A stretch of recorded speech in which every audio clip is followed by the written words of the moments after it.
Hey friends, winter is here. And if you're trying to figure out how to stay warm and prolong your diving season, I've got a few tips for you.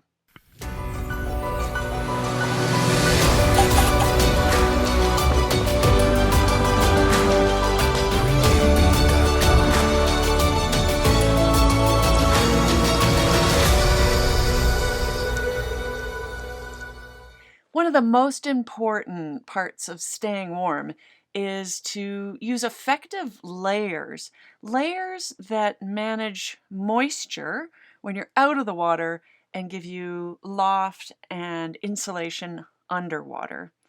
We all know in the summertime when we get dressed in our dry suit, we can start to sweat when we prepare for cold water underneath.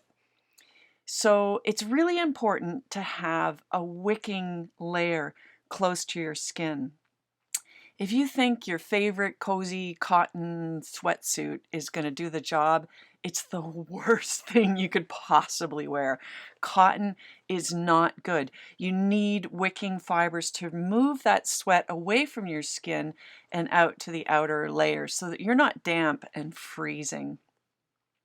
There's some technical undergarments that handle the wicking even better. Like Fourth Element makes something called J2, a very thin undergarment that goes right next to your skin, and it wicks away the moisture, but it also has like a waffly kind of texture to it.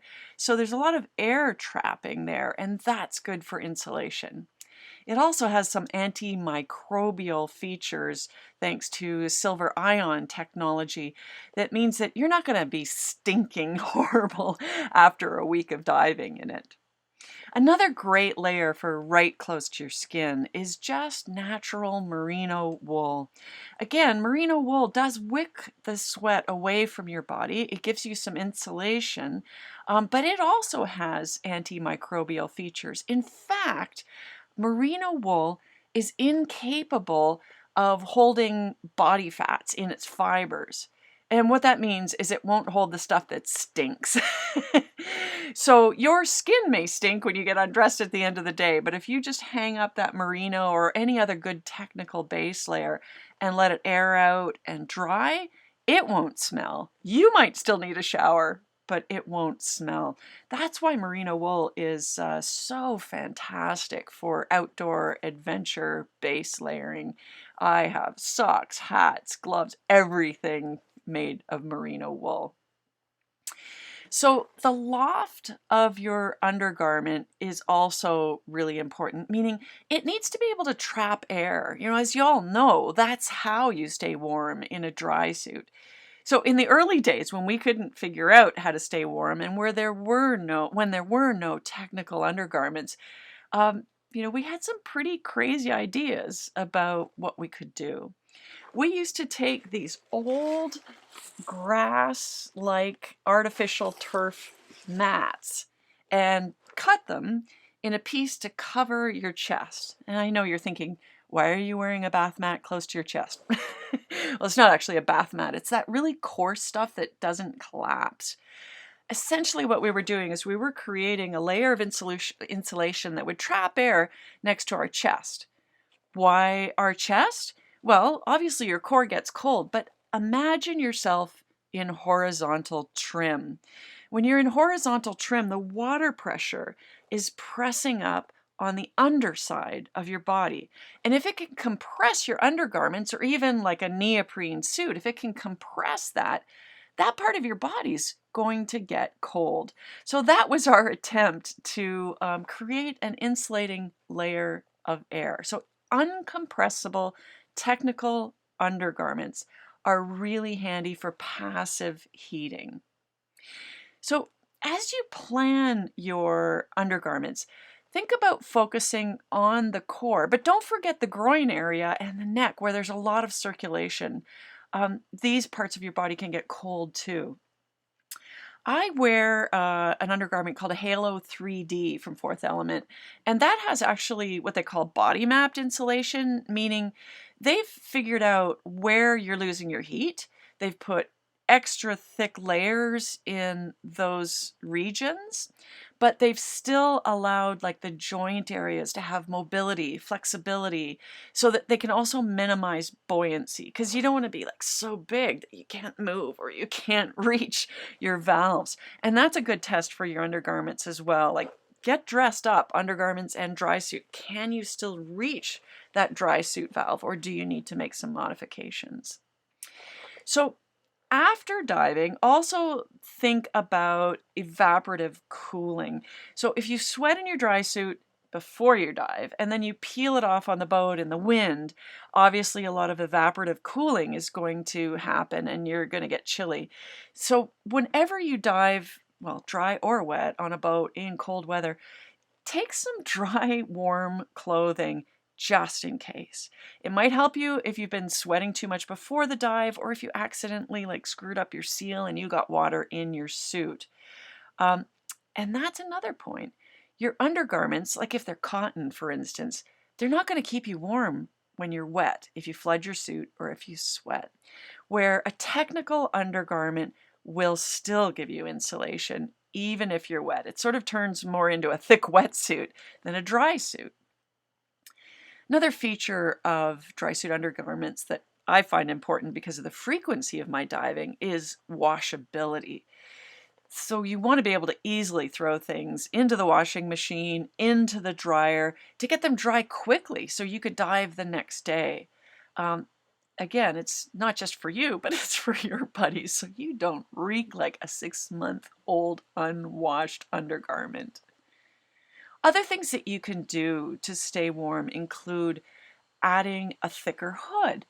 I wear 7mm or even sometimes a 9mm hood. I have one from Santee that's a double layer hood with a zip down the back and a skirt around the neck, and that's really warm. So making your head warm makes your body warm too. Another little trick that I've discovered is something made by a company called Apollo, and it's something called an Apollo BioSeal. So this is like a sleeve of very cushy silicone material. And you wear that first right against your neck, or they have them in wrists too, but mainly it's my neck. And then you pull your dry suit seal over top of that. So this would be for like a latex or a silicone seal. The reason why I like this is you get this extra layer of insulation, but it's also squishy enough that it will sort of manage any folds or creases or tiny leak points where your neck seal's laying against your skin. I mean, we all know when, we've looked up suddenly to see the boat and then suddenly you have this trickle of water down your neck. This prevents that. So if your neck seal's getting a little bit big, it fills in the gaps, it's very comfortable, but it also gives me insulation. And I find when my neck is warm, that's increasing my body warmth as well. So your body's response to cold stress is that it's going to reduce blood flow to your periphery, and it's going to focus on your body core. So you need to think about how you're going to keep your periphery warm with reduced circulation there. So gloves are really important. Dry gloves or wet gloves? The eternal dilemma. Think about the same principles for the gloves inside your dry gloves. So think about merino or a very dense material that that's technical. So it's got a decent insulation. It doesn't completely compress, and stay away from plain old cotton or other gloves like that don't have those capacities. For your feet, I mean, there's technical undergarment materials in socks that you can buy, but you can also wear good old wool socks and layers of them, which means when you buy your dry suit, make sure you have room for these layers. So even with your dry gloves, make sure that they're big enough to accommodate the undergloves, or that your feet are good enough to accommodate multiple socks. I like dry suits that have the socks sort of built into the suit as opposed to an actual boot built into the suit, because I wear an overboot. And the reason I do that is not just because I like the traction and safety of wearing a good overboot, but it also gives me the chance to wear multiple different layers of socks, like less in the summer, more in the winter, and then the overboot I cinch down tighter if I'm wearing less socks. So I don't end up with that sort of air trapping zone inside the suit that can be problematic. My socks, again, merino, surprise, surprise, and never cotton. Now, I've had some people ask me, how about these things, hand warmers? These are chemical heat packs. They're great out of the water. So after your dive, stick them in your pockets, maybe slide them into your gloves, but they're not suitable for underwater uses. The reason why is that these are basically keyed to sort of burn or heat up at normal air pressures, right? And normal partial pressures. So, they'll burn in air and they'll last like 10 hours according to the package, and that's great. If you put them inside your dry suit, inside your gloves, inside your socks, inside the body of your dry suit, or as my friend did once, he actually taped them to his feet, thinking that would keep his feet warm. Well, then we went down over 100 feet deep. Actually, it was about 130 as I recall, which interestingly is enough to make the partial pressure of oxygen to be like the equivalent of pure oxygen topside, right? So the increased partial pressure of oxygen in the suit probably made that heat pack burn faster and hotter. Well, he ended up with some pretty gnarly burns, chemical burns, like blistered second degree on his feet. So don't do that. Save these for after the dive if you feel like you need a little artificial heat. And that brings up heating systems. So heated undergarments. If you choose to buy heated undergarments, make sure that you are buying it from a reputable diving manufacturer. Like Santee makes a heated undersuit that's thick and has wiring that'll even go to gloves or vests, right? Now, if you do that, you have to carry a large battery pack with the system in order to power it. So it's a little bit extra stuff. It's a little more fussy. But what I want you to think about is, what are you going to do if the battery dies or it doesn't function? Is the undergarment warm enough without the active heating? Also, you need to think about the physiological effects of heating. So you don't want a battery to die and then get cold on your decompression when you're trying to off gas. So think hard about that, because you can be creating additional risks of decompression illness if you're not managing that active heat properly. A few other tips that I think are really important. I carry a lot of dry bags with me, like these really thin material dry bags that, oh, that one's almost disappearing in my green screen. Anyway, thin dry bags that are tiny little, fold up, pack them in your gear. So as I take equipment off, like undergloves, socks, undergarments, they go straight into a dry bag so they don't get damp from everything else that's on the boat. I always carry more than one hat for after the dive too, because the minute I peel off my hood, I want to put a hat on, but that hat's going to get wet from my hair. So I need a second hat that's going to be dry for later. And then, ear flaps, ear covering, buffs. These are all really handy too. And go figure, my buff is merino wool. So buffs are handy. They can be used like hats too. After dive, you need gloves for after diving too, and more than one pair, because you're going to be managing and handling equipment, right? So you need a damp pair and you need a dry pair for after you've done all your wet stuff. There's a company called Seal Skins with a Z on the end that make sort of work gloves that are completely waterproof. That's something you can consider for all the dry preparation or damp preparation and post-dive activities. carrying your gear off the boat after the dive, and then save some dry, cozy gloves for afterwards. Another thing to think about for offloading gear is to put on a waterproof jacket. So carry with you a rain jacket. Even if it's a sunny day, carry a rain jacket that comes down over your butt. Because at the end of the day, you might have to slip that rebreather back on your shoulders to carry it off the boat and out to your car. And the rebreather harness is soaking wet.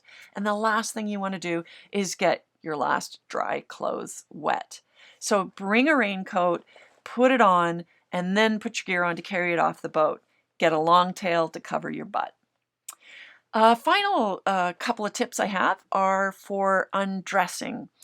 I carry either an IKEA bag, one of those $1 waterproof shopping bags that are rather large, or I have some dry duffel bags, or like a large plastic bin. And when I want to take my dry suit off, I stand in the bin. So I make sure my feet are clean, like I take off the overboots, and then I stand in the bin and I peel off my suit straight into the bin or into the IKEA bag if I have less space. And now the suit is clean and it's been offloaded into a waterproof thing that I can then throw in the car and not completely soak my car. I can get it into the house without dripping absolutely everywhere. And as you do that, you're obviously going to be taking your dry suit off and then getting into shoes. So make sure you have some shoes that are easy just to slip on, even if they're just like for the boat. So you might have a pair of Crocs or a pair of slip-on shoes, or I actually have like rain boots, right? Reason being that I can slip straight into them. They're super warm. And I can also use these, like when I'm shore diving, I can, walk that deep into the water to put gear into the water, and my feet stay dry and warm. So those are just a few tips for staying warm in the winter time. And when you can stay warm and comfortable and protected, then you're going to dive a lot longer through the winter. Because trust me, there are a lot of days when it's warmer in the water than it is topside where I live. And I'm certainly not going to cut off my diving in the wintertime. I want to stay active when the visibility is the best. So go out and enjoy your cold weather diving experiences, but think about all the technical layers that you need to stay comfortable. Thanks for joining me today, and if you have any further questions, reach out to me at intotheplanet.com. And don't forget to like, share, and subscribe to these videos if you love this content. See you next time.